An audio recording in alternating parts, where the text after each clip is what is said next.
반갑습니다.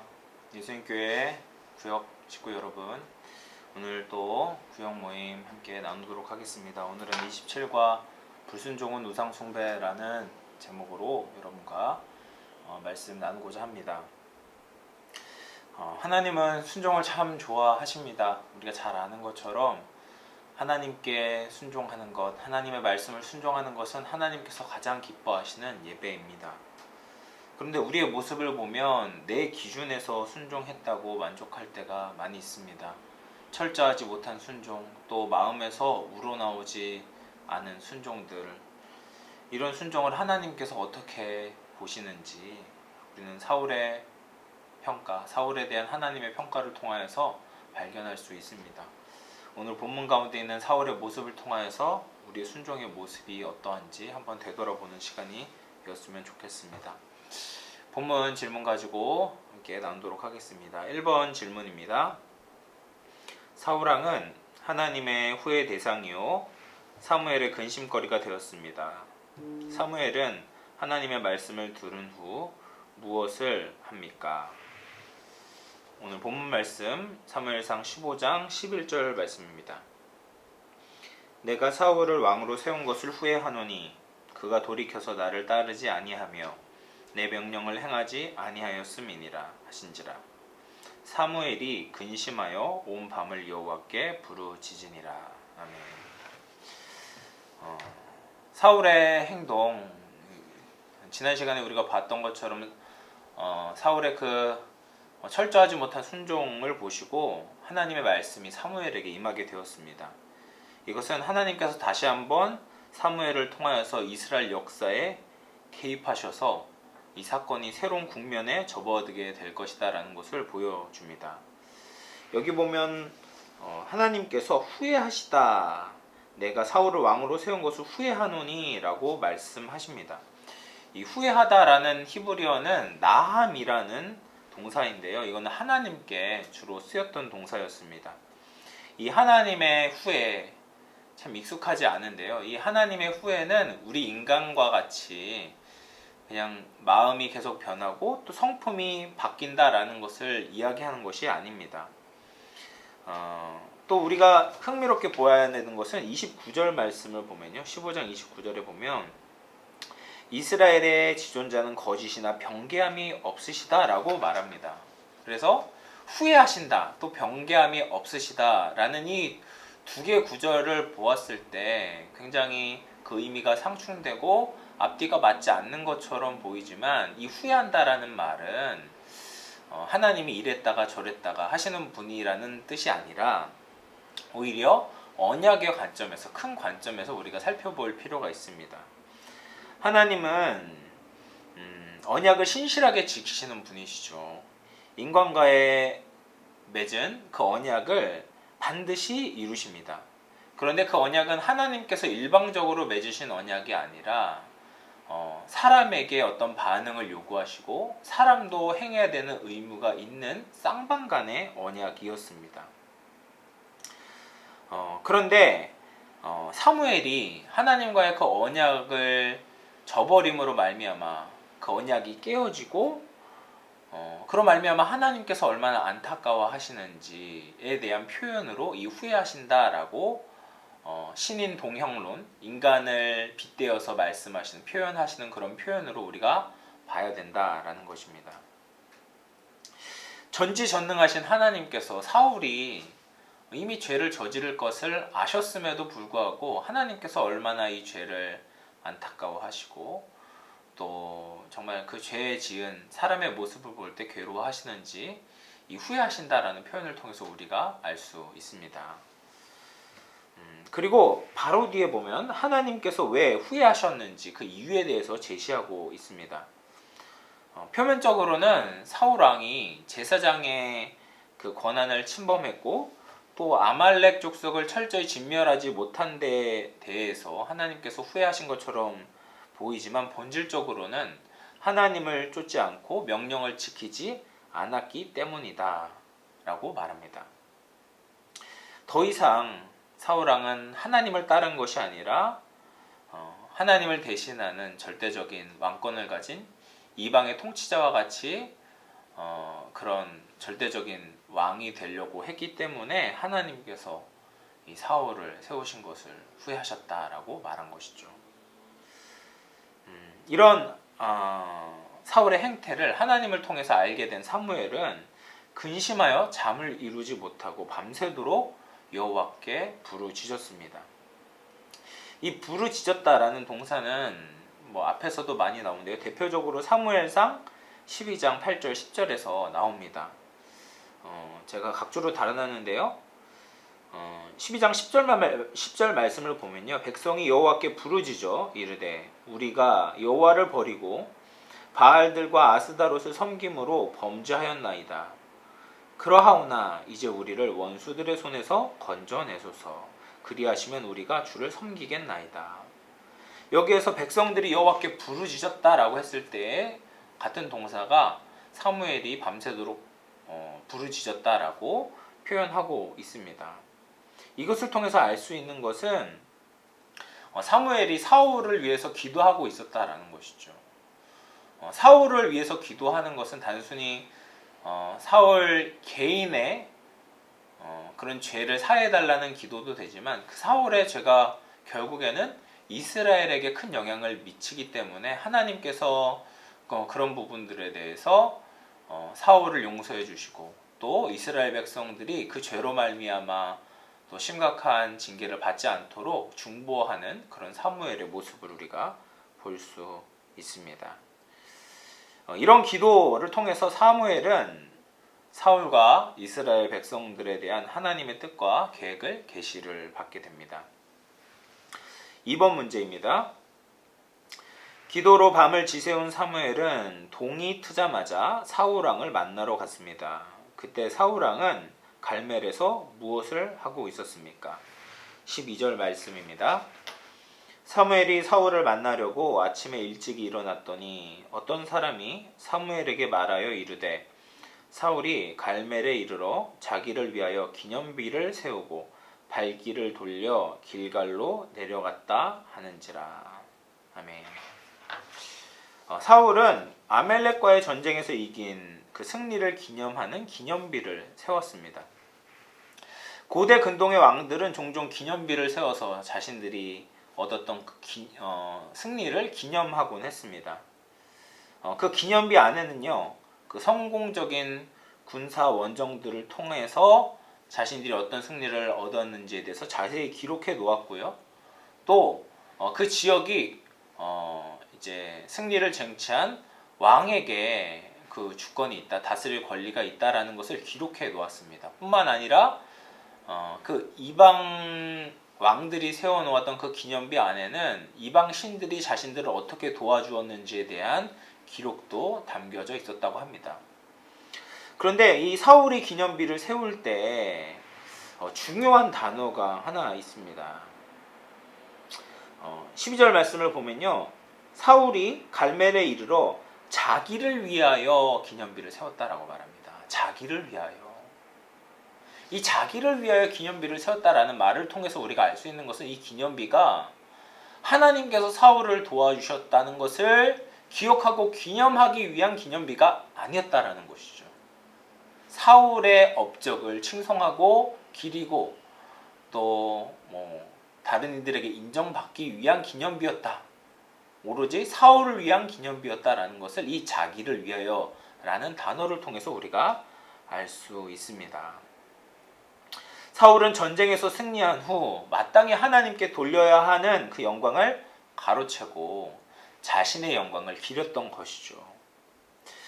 한편 이 기념비라고 번역된 히브리어 단어 야드라는 말은요, 본래 손이라는 의미입니다. 손이 좀 기념비처럼 이렇게 생기기도 했죠. 그런데 이 안에 담겨져 있는 속뜻은 이런 게 아닐까 싶습니다. 하나님의 능력으로 상징하는 그 하나님의 손을 인정하지 않고 사울 자신의 손을 위해서 기념비를 세웠던 사울이 결국 하나님의 손에 의하여서 심판받게 될 것이다 라는 것을 암시하고 있는 것 같습니다. 3번 문제입니다. 사울왕은 승리에 도취한 채 자기 자신을 제대로 보지 못했습니다. 사울은 자신이 하나님의 명령에 어떻게 했다고 착각하고 있었습니까? 13절 말씀입니다.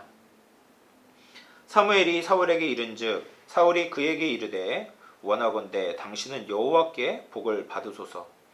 내가 여호와의 명령을 행하였나이다 하니. 사울은 자기 자신이 하나님의 말씀을 지켰다고 착각한 것이죠. 사울이 사무엘을 보자마자 복을 받으라, 복을 여호와께 복을 받으소서라고 아주 다정하게 인사를 건넵니다. 사울은 사무엘이 어떤 질문도 건네기 전에 자신이 하나님의 명령을 이행하였다라고 보고합니다.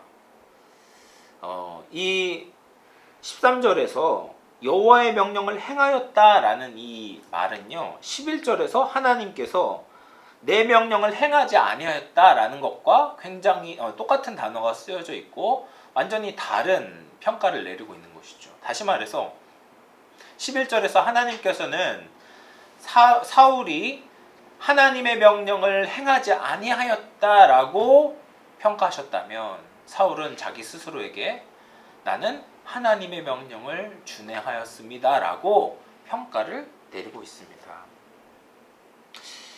참 이상하죠. 왜 이렇게 스스로에 대해서 생각을 했을까요? 하나님께서 사울에게 주신 명령은 분명히 아말렉에 속한 그 모든 것을 진멸하여 하나님께 드린 헤렘을 하라라는 명령을 내리셨습니다. 그런데 사울은 모든 것을 진멸하라는 그 여호와의 명령을 부분적으로 순종했음에도 불구하고 마치 자기가 하나님의 명령을 온전히 이행한 것처럼 생각하고 거짓 증언을 하고 있는 것입니다. 하나님으로부터 돌이킨 이 사울의 뻔뻔한 모습이 발견되죠. 하나님의 명령을 불순종했지만 스스로에게 순종했다라고 평가하고 또 순종했다라고 사무엘에게 보고하고 있는 이 사울의 모습은 영적으로 많이 어두워진 사울의 모습을 보게 됩니다. 하지만 사울이 잊고 있었던 것은 죄란 아무리 사무엘에게 자기가 하나님의 명령을 순종했습니다, 이행했습니다 라고 이야기해도 모든 것을 알고 계시는 하나님 앞에서는 숨길 수 없다는 것을 기억해야 했습니다. 진정한 신앙인은 하나님의 눈을 두려워하는 사람이지 사람의 눈을 두려워하는 사람이 아닙니다. 4번 문제입니다. 사무엘은 사울 왕이 아말렉을 진멸하지 않은 이유를 추궁했습니다. 사울 왕은 무슨 이유 때문이라고 둘러댑니까? 15절 말씀입니다. 사울이 이르되 그것은 무리가 아말렉 사람에게서 끌어온 것인데 백성이 당신의 하나님 여호와께 제사하려 하여 양들과 소들 중에서 가장 좋은 것을 남김이요 그 외의 것은 우리가 진멸하였나이다 하는지라. 14절 말씀을 먼저 보면요, 사무엘이 사울에게 이렇게 이야기하죠. 내 귀에 들려오는 이 양의 소리와 내게 들리는 이 소의 소리는 어떤 것입니까? 라고 질문합니다. 이 사무엘이 진짜 이 소리가 무엇인지 몰라서 질문한 것이 아니라 사울의 죄를 깨닫게 하기 위하여서 이런 질문을 했던 것이죠. 지금 내 귀에 들리는 양의 소리, 소의 소리는 그럼 뭡니까? 다 진멸했다고, 하나님의 그 헤렘하라는 명령을 순종했다라고 당신은 얘기했지만 내 귀에 들리는 이 소리는 무엇입니까? 라고 이야기했습니다. 15장 1절 말씀을 보면 사무엘이 사울에게 이렇게 이야기했죠. 1절 하반절 말씀에 이제 왕은 여호와의 말씀을 들으소서. 여호와의 말씀이라고 했지만 여호와의 소리거든요. 여호와의 소리를 들으소서라고 했지만 사울은 여호와의 소리를 듣지 않았죠. 여호와의 소리를 듣지 않고 그 불순종의 결과로 말미암아 이제는 양의 소리, 소의 소리만 들리게 되는 그런 상황이 벌어지게 되었습니다. 사무엘이 이런 말을 했던 것, 내게 들리는 양의 소리, 소의 소리는 그럼 무엇입니까?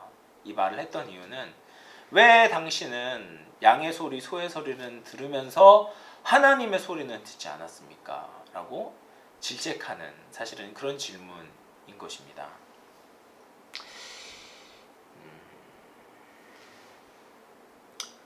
네, 그런데 이런 사무엘의 질문에 사울은 구차한 변명을 댑니다. 이 짐승들을 끌고 온 주어는 백성들이었죠. 자신의 잘못이 아니라는 것이죠. 그리고 이런 대답은 사울의 이제 무책임한 모습을 그리고 있습니다. 그리고 백성들이 이렇게 가축들, 양과 소를 끌고 온 이유와 목적을 뭐라고 이야기하고 있습니까? 15절 말씀을 보면요. 당신의 하나님 여호와께 제사하려 하여 남겨왔다라고 말합니다. 이런 사울의 모습, 당신의 하나님께 제사하려 하여 라는 핑계를 대면서 백성들에게 자신의 잘못에 대해서, 사울의 잘못에 대해서 떠넘기고 더 나아가서 당신의 하나님, 다시 말해서 사무엘의 하나님께 제사하려고 이것을 남겨놨다라고 이야기하는 것은 결국 사무엘에게도 그 죄의 일부를 전가하려는 그런 사울의 모습을 보게 됩니다. 이런 사울의 핑계에는 아담의 모습을 보게 하죠. 아담이 선악과를 따먹고 나서 뭐라고 변명합니까? 당신이 하나님께서 내게 주신 여자가 주어서 그 나무 열매 선악과를 따먹었습니다 라고 하나님께 자신의 죄의 또 일부분을 그 원인 제공을 전가하려는 그런 모습을 보이면서 변명했던 그런 아담의 그런 모습을 떠올리게 만듭니다. 사울은 이미 하나님과의 그 관계에 있어서 끊어져 있다라는 것을 우리가 보게 되죠. 당신의 하나님, 이제 더 이상 사울의 하나님, 나의 하나님은 없고 당신의 하나님만 남아있는 것이죠. 당신의 하나님께 형식적인 제사를 드리기 위해 이런 것들을 남겨왔다. 더 이상 하나님과의 그런 깊은 교제, 인격적인 교제, 가까운 교제가 없이 이제는 당신의 하나님만 남아있는 사울에게는 그 모든 하나님의 말씀의 그 깊은 뜻, 깊은 마음, 이런 것들이 공감되지 않은 채 겉으로만 순종하려고 하는 그런 사울의 안타까운 불순종의 모습들을 우리가 보게 됩니다. 또 사울은 이제 13장에서 사무엘 대신 제사를 드리려고 하다가 하나님의 명령을 어겼죠. 그리고 여기에서도 제사를 핑계로 또 하나님의 명령을 어기고 있습니다. 참 이 제사라는 게 하나님께서 하나님의 백성들에게 주신 은혜의 통로였음에도 불구하고 이 은혜의 통로를 잘못 사용할 때 오히려 사울은 하나님의 명령을 불순종하게 되었습니다. 참 안타까운 상황이죠. 5번 문제입니다. 사무엘은 영적 무지와 착각 속에서 빠져있던 사울왕에게 일침을 놓았습니다. 사울왕은 하나님의 목소리를 어떻게 하고 무엇에만 급급했습니까? 19절 말씀입니다. 어찌하여 왕이 여호와의 목소리를 청종하지 아니하고 탈취하기에만 급하여 여호와께서 악하게 행하시는 일을 행하였나이까? 사무엘은 사울의 핑계를 멈추라고 이야기합니다. 16절 말씀 보면요, 가만히 계시옵소서라고 이야기하거든요. 이 가만히 계시옵소서, 멈추시오 라고 이야기하는 거죠. 멈추시오.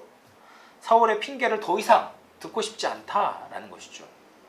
사무엘은 이제 자신의 말이 아닌 하나님의 말, 하나님께 직접 받은 계시를 사울에게 전합니다. 사울은 자신에 대해서 자기가 어떻게 평가하고 있는지 스스로의 생각에 대해서 이야기했다면, 사무엘은 사울을 향한 하나님의 평가에 대해서 이야기하고 있습니다. 이 사무엘이 사울에게 이 세 가지 사실을 상기시키고 있는 것을 보게 됩니다. 먼저는 17절 말씀을 보면요, 사무엘이 이르되 왕이 스스로 작게 여길 그때에 이스라엘 지파의 머리가 되지 아니하셨나이까? 여호와께서 왕에게 기름을 부어 이스라엘 왕을 삼으시고. 하나님이 사울을 세우셨을 때를 이제 떠올리게 하는 거죠. 사울은 보잘것없는 사람이었습니다. 사울의 왕권은 사울이 왕이 될 자질을 가지고 있어서가 아니라 하나님께서 택하심으로 왕이 되었다라는 사실을 다시금 기억나게 하고 있습니다. 그럼에도 불구하고 사울은 지금 자기를 왕으로 세워주신 그 하나님의 권위에 도전하고 있다라는 것을 부각시키고 있는 것이죠. 사울이 왕위에 오르고 권력을 갖게 되자 비천한 자기 자신의 그 옛 과거를 잊어버리고 자신을 택하신 그 하나님의 은혜에 대해서 거역하고 은혜를 저버리고 지금 불순종하며 이방의 그 절대 군주와 같은 왕이 되려고 했다라는 것을 이야기하고 있습니다. 두 번째, 사무엘이 사울에게 상기시키는 것은 아말렉을 진멸하라는 하나님의 말씀이 있었다라는 것입니다. 18절 말씀을 보면요, 또 여호와께서 왕을 길로 보내시며 이르시기를 가서 죄인 아말렉 사람을 진멸하되 다 없어지기까지 치라 하셨거늘. 하나님의 말씀이 무엇이었냐? 하나님께서 사울에게 명령하신 것이 무엇이었냐면 죄인 아말렉을 다 없어지기까지 쳐라 라는 것이 명령이었다는 것을 사울에게 상기시키고 있습니다. 이 다 없어지기까지 라는 데 강조점이 있습니다. 그렇지 않으면 사실은 사울이 순종하지 않았다라는 것을 사무엘이 드러내고 있습니다. 사울은 아각을 살려두었죠. 그로 말미암아 사실은 명령을 순종하지 않았다라는 것을 이야기하고 있습니다. 사무엘은 죄인과 아말렉을 이제 동등하게 이야기하고 있습니다. 죄인 아말렉이라고 이야기하는데요. 이 아말렉이 어떤 그런 나라였습니까? 출애굽해서 길을 가고 있었던 이스라엘 백성들을 비겁한 방법으로 대적함으로 하나님의 구속사역을 방해하는 죄를 범했던 그런 민족이 바로 이 아말렉 족속이었습니다. 이 죄의 근원과 같은 죄인과 동일시되는 이 아말렉을 결코 살려두어서는 안 됐습니다. 그럼에도 불구하고 사울은 이들에게 마치 자기가 하나님인 것처럼 자비를 베풀고 하나님의 말씀을 순종하지 않았습니다.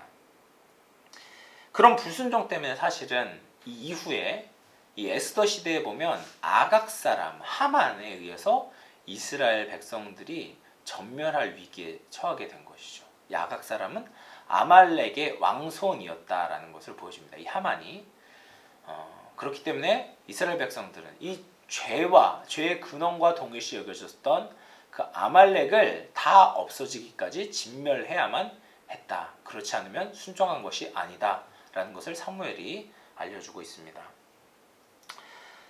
셋째, 사무엘이 사울에게 상기시키는 것은 사울은 자신의 직무를 유기했다는 것입니다.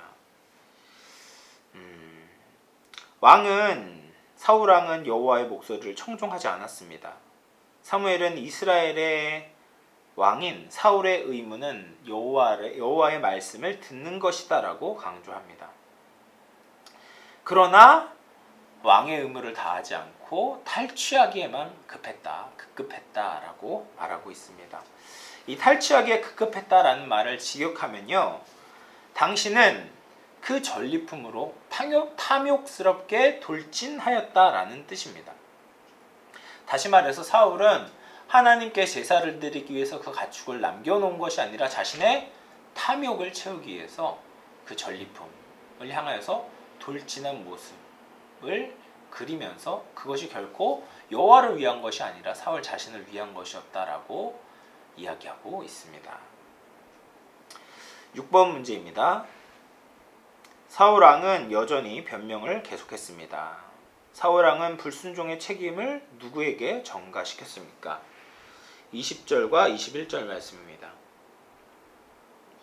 사울이 사무엘에게 이르되 나는 실로 여호와의 목소리를 청종하여 여호와께서 보내신 길로 가서 아말렉의 왕 아각을 끌어왔고 아말렉 사람들을 진멸하였으나 다만 백성이 그 마땅히 멸할 것 중에서 가장 좋은 것으로 길갈에서 당신의 하나님 여호와께 제사하려고 양과 소를 끌어왔나이다 하는지라. 사무엘의 문책에 대해서 사무엘에 상기시켜주고 사울의 잘못된 점에 대해서 알려주었음에도 불구하고 사울은 또다시 변명을 합니다.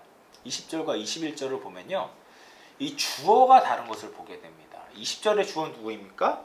사울이고요. 21절의 주어는 다만 백성이라고 말합니다. 그래서 20절에서 사울이 한 것이 무엇입니까? 사울은 하나님의 말씀을 청종했다라는 거예요. 또 똑같은 이야기를 하고 있는 것이죠.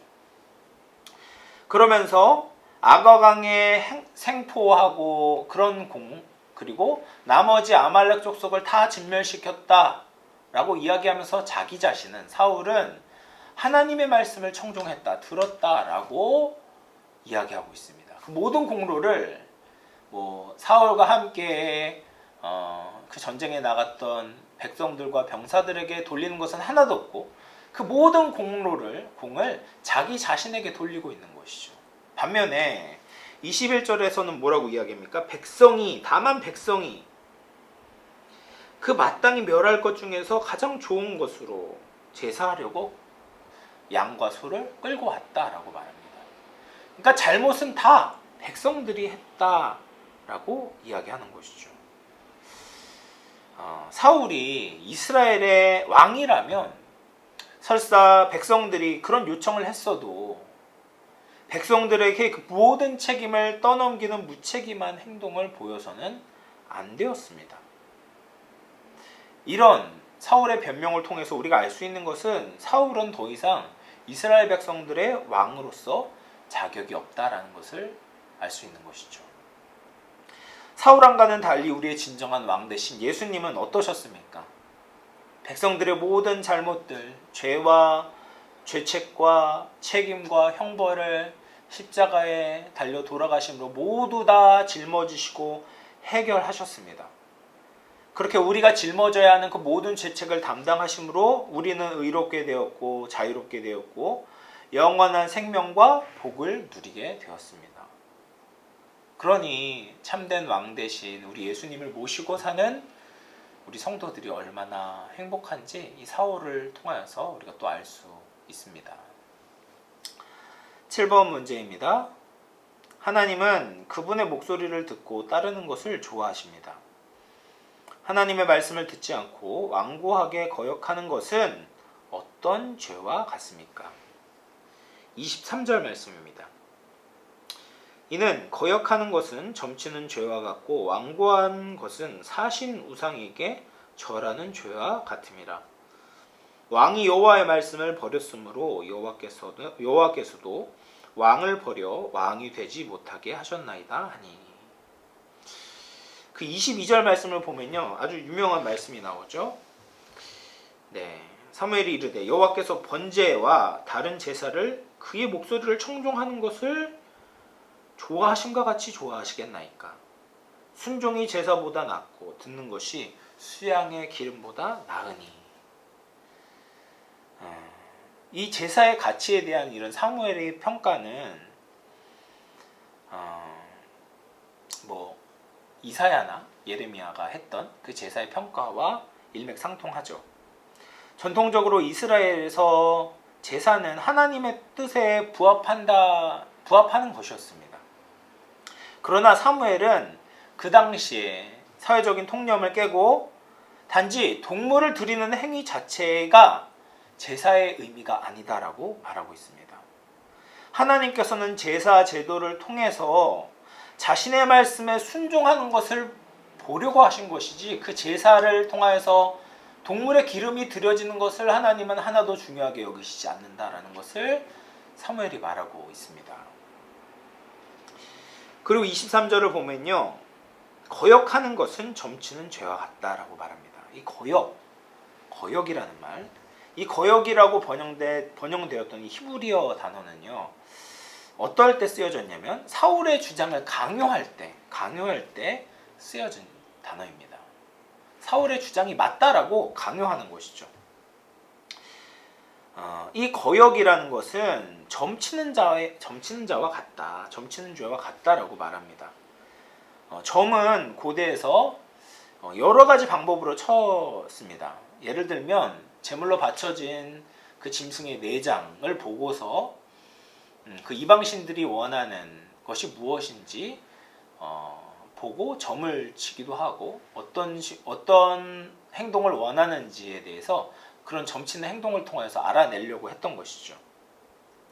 그런데 사울이 했던 이 거역, 이 바로 그런 모습이다라는 것이죠. 사울이 하나님의 말씀을 순종하지 않고 거역한 것.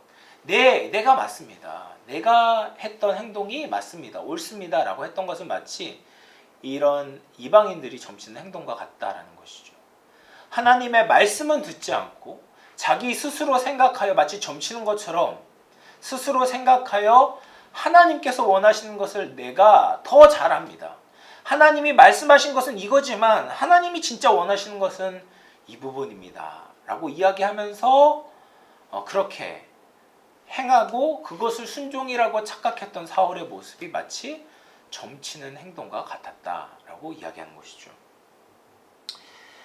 또 완고한 것은 사신 우상에게 절하는 죄와 같다라고 말하죠. 이 완고한 것이라는 단어는요, 어떤 사람이 다른 사람에게 특정한 행동을 강요할 때 사용되었던 것입니다. 완고하다, 교만하다라는 거거든요. 사무엘은 이것이 우상숭배와 같은 것이다 라고 적절하게 비교합니다. 이 사신 우상이라고 번역된 단어는 헛됨과 드라빔이라는 히브리어 단어입니다. 헛됨과 드라빔. 다시 말해서 이 드라빔, 헛된 드라빔을 섬기는 것과 다르지 않다. 완고한 것은, 교만한 것은 헛된 우상, 헛된 드라빔을 섬기는 것과 다름이 없다라고 이야기하는 것이죠. 보통 이방인들이 우상을 가지고 어떻게 하려고 했습니까? 자신들이 섬겼던 그 이방신들을 조종하려고 했던 것이죠. 제사를 드림으로, 동물을 드림으로, 또 그리고 그들이 가지고 있었던 헛된 우상들, 드라빔을 가지고 자기가 원하는 대로 이방신을 조종함으로 말미암아 자신의 욕심과 자신이 원하는 것들을 성취하려고 하는 것이 이방인들의 모습이었습니다. 사울 역시 사울이 했던 그 모든 신앙의 행위들, 또 소위 하나님의 말씀을 순종했다라고 이야기하면서 했던 그 모든 행위들이 사실은 헛된 드라빔으로 이방신들을 조정하려고 했던 그 행동과 다르지 않다라고 본질을 꿰뚫는 평가를 사무엘이 내리고 있습니다. 그러면서 23절 하반절 말씀을 보면요, 왕이 여호와의 말씀을 버렸으므로 여호와께서도 왕을 버려 왕이 되지 못하게 하셨나이다. 사울왕이 하나님의 말씀을 버렸으므로 하나님도 왕을 버려 왕이 되지 못할 것입니다. 라고 말하고 있습니다. 하나님의 선택이 관계의 시작이었고 사울이 왕이 될 수 있었던 이유였다면, 이제는 사울왕이 하나님의 말씀을 버림으로 말미암아 하나님께서 사울을 버리심으로 더 이상 사울왕의 왕위가 이어질 수 없다라고 하나님께서 심판하셨습니다. 결론입니다. 우리는 불순종하면서 자꾸 다른 사람들과 비교를 하기 쉽습니다. 스스로도 불순종이라는 것을 알고 있으면서 헛된 비교를 통해서 자신의 불순종을 가리거나 또 덮으려고 합니다. 이런 자신의 얄팍한 속임수 때문에 자기 스스로를 속이려고 해서는 안 됩니다. 또 사울의 모습을 통해서 순종하기 위해서는 철저히 하나님의 말씀에 근거해야 한다는 것을 확인하게 되죠. 상식적인 수준에서 하나님이 원하시는 것이 무엇인지 안다고 생각하고 신앙의 행위를 한다면 그것은 점치는 것이나 우상숭배와 다르지 않습니다. 우리는 하나님이 원하시는 것을 추측하는 것이 아니라 말씀으로 확증해야 합니다. 말씀에 근거하여 철저히 순종해야 합니다. 우리의 죄의 잔재들이 다 없어지기까지 순종해야 합니다. 코로나로 인해서 스스로에게 면죄부를 주기 쉬운 이런 상황에서 하나님의 말씀으로 우리의 순종을 돌아보며 다시 하나님께 은혜를 구할 수 있는 저와 여러분 될 수 있기를 주님의 이름으로 축복합니다. 함께 함께 기도하도록 하겠습니다. 살아계신 하나님 아버지 감사합니다. 주의 말씀을 통하여서 다시금 우리의 신앙과 우리의 믿음을 돌아보게 하심을 감사합니다. 사울은 스스로 불순종했음에도 불구하고 하나님의 말씀 앞에 서는 것이 아니라 스스로에게 후한 평가를 내리고 다른 사람들과 비교함으로 말미암아 그 영적인 시야가 어두워지고 스스로가 마치 잘하고 있다고 착각했던 그 사울의 모습을 봅니다. 그것이 다른 사람의 모습이 아니라 우리의 모습은 아닌지 돌아봅니다. 하나님이 코로나로 인해서 또 우리의 영이 민감하지 못한 이때에 우리가 하나님의 말씀에 비추어 우리 자신을 평가하게 하시고 우리의 믿음을 다시금 돌아볼 수 있기를 소망합니다. 스스로 잘하고 있다, 나는 괜찮다 라고 여기는 것이 아니라 오히려 철저한 하나님의 말씀에 비추어 나의 부족을 다시금 깨닫게 하시고 하나님 앞에서 낮아지고 겸손한 마음으로 다시금 주님의 은혜를 구하는 겸손한 주의 자녀들 될 수 있도록 우리를 축복하여 주시고 인도하여 주시옵소서. 항상 복종하여 두렵고 떨림으로 우리의 구원을 이루어 나가는 사랑하는 주의 자녀들 될 수 있도록 주님 붙들어 주시고 인도하여 주옵소서. 이 어렵고 힘든 시대에 특별한 하나님의 은총을 더하여 주시고 하나님을 기쁘시게 하는 순종의 열매를 맺는 사랑하는 주의 자녀들 될 수 있도록 복내려 주옵소서. 함께 하실 것을 믿사옵고 감사드리며 살아계신 우리 구주 예수 그리스도의 이름으로 기도드립니다. 아멘. 감사합니다.